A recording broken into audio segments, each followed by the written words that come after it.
In today's video, I'm going to share with you 6 ways to elevate your handmade cards. I'm going to walk you through each of those steps and share tips with you along the way. The product that I'm going to be working with today is the Craft a Flower Carnation Layering Die Set.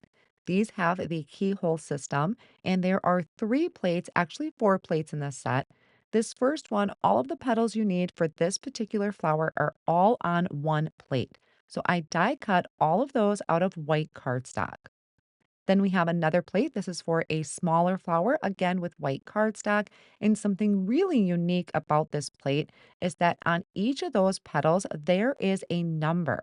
So it's going to help tell you how to layer up these dies. So not only do we have the keyhole system, but we also have a number that gets etched onto your cardstock to assist you in layering those up. Then we also have a die set for the leaves, which once again I die cut out of white cardstock. And the layering guide on the back to assist you in layering up your flowers. Now let's get started.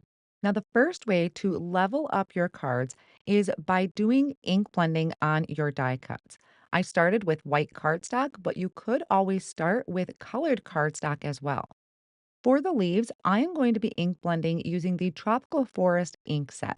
So there's 4 colors in this palette, and I started out with the lightest color in there, which was bamboo.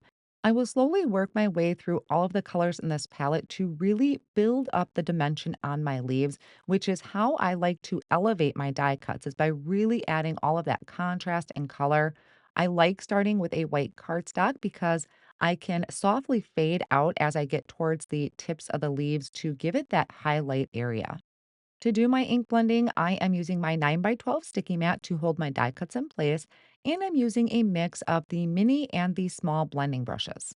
The sticky mat is also really helpful in holding my ink pad in place while I pick up my ink with my blending brush. Keep in mind when you're ink blending that some of these areas might get hidden once we start tucking them into our arrangement. So you might want to bring your darker color out just a little bit further than I did. I removed my leaves, wiped up my sticky mat, and then I have one of my flowers here that I'm just kind of getting an idea. I'm getting familiar with this die cut piece on how it's going to look when it's all layered together. So this is the smaller of the 2 carnations, and it has the arrow in the center to help us line everything up. And I also use the numbers that are etched onto my cardstock. Now, when I took that apart, I put them in the order that they're going to go when they layer up. I'm going to start with some pink sand ink, which is from the Woodland Escape collection. And this kind of leads into my number 2 tip on how to elevate your cards is I'm going to use some soft colors. Now my other flower is going to be a little bit on the brighter side, but I really think using the mix of a soft color and also a little bit brighter of a color for a flower is going to help make them stand out a little bit more on my card project. I don't use all of the colors in this particular ink collection.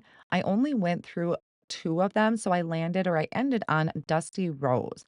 And keep in mind that some of these areas that I ink blended are going to get covered up once we start gluing them together to form our flower. So again, you might want to extend your darker color just a little bit or kind of give it a test run once your colors are blended on there and see if you need to add more color. Another tip I want to share is when you're attaching your flower together, I am only adding glue to the center point, so around that keyhole system. And that's going to help me where I can kind of zhuzh up the petals if I want to add a little bit more dimension to them.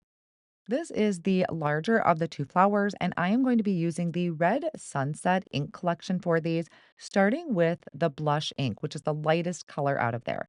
When I am blending, I am going almost all the way to the edges, kind of fading off into the white to get a highlight area on the edge of the petals. And then I will slowly build up that color to build that dimension on each of these flower petals. For this particular flower, because I did want to go a little bit more on the brighter side, I am going to use all of the colors out of this collection. So the second one was rouge. The third one here is crimson, and I'm going to be careful with the crimson and the velvet. I don't want it to really overpower my petals. And each time I'm blending, I kind of take it back just a little bit so that I still can see all of those colors transitioning through the petals.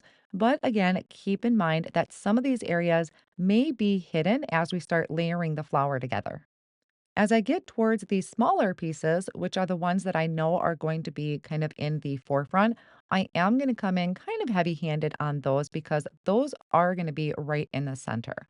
So then I can just line up the triangle on this one.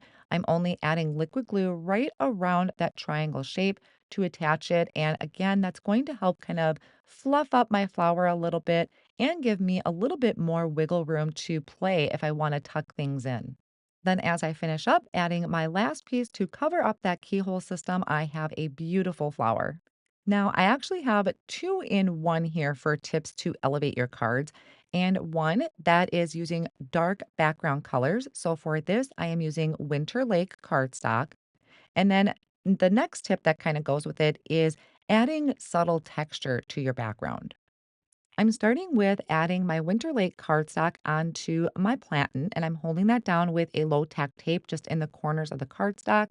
And to add my subtle texture, I'm using the stone wall press plate. So I'm going to place that within the A2 guidelines on my chase.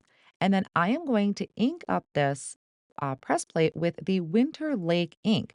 So I'm going for that tone on tone. It's going to be like almost a watermark effect, which kind of leads into that subtle texture of a background. I don't want my background to overpower my flowers, but I do like to add just a little bit of something to the background.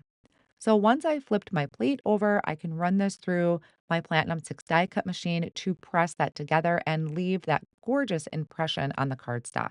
My next tip is going to be adding splatters to my background. I am fully a team splatter person, and I do like to use the titanium gouache from Altenew to do this. I put a little bit onto my work surface and then mix it up with one of the Altenew paint brushes. I'm going to do some test splatters first off on the side there in my splat box and then come on to my card project. So I get an idea if I have too much paint on there or not enough, maybe too watery. And this is totally optional, but I do think it just kind of helps bring a little something to the background. Then I don't want to smear my splatters, so I do dry that with a heat tool. And I trimmed the panel down to 3 3/4 by 5 inches. And I'm adding foam tape to the back of the card panel. The foam tape is actually going to play a double role in my card project. Now, the base card panel that I have there is Sapphire cardstock. Again, it is a dark background. So you can see that my flowers and my leaves are really going to pop off of the front of this card. And here is where my foam tape is going to play that double role for me is not only did it help kind of give me a little dimension to my background, but I'm placing a little bit of foam tape behind the center of my flowers. And the key thing I really want to draw attention to is that I only place that foam tape behind the center. What that does is allow me room to tuck my leaves in. I did attach some of that foam tape behind all of the leaves, but because I only have foam tape in the center of the flowers, I have a lot of wiggle room to tuck my flowers in and really get it in there or maybe extend them out. But because I only use that minimal amount for the flowers, it's giving me so much more room to work with. You could also add a little bit of liquid glue behind your foam tape, and that would give you even more wiggle room if you're a little unsure exactly of where to place the leaves. Now, for the sentiment, I used the One Go Solid Sentiment Strips press plate. I did a bunch of these one time in a crafty work session, so I have a bunch of these ready to go that I just used with black ink and have it trimmed out into a thin strip. I added foam tape behind that as well, and I can place that right up on top over my leaves and flowers. And because I'm placing it over a very colorful and bright area, it's going to help make that sentiment pop off the card a little bit. Then I can finish it off by trimming off any of the excess that's overhanging the edge of the card and add it to a card base. So there we went through 6 ways to elevate your handmade card designs, which is ink blending, using soft colors, dark background, subtle texture, splatters, and foam tape. Let me know down in the comments which one of those was your favorite.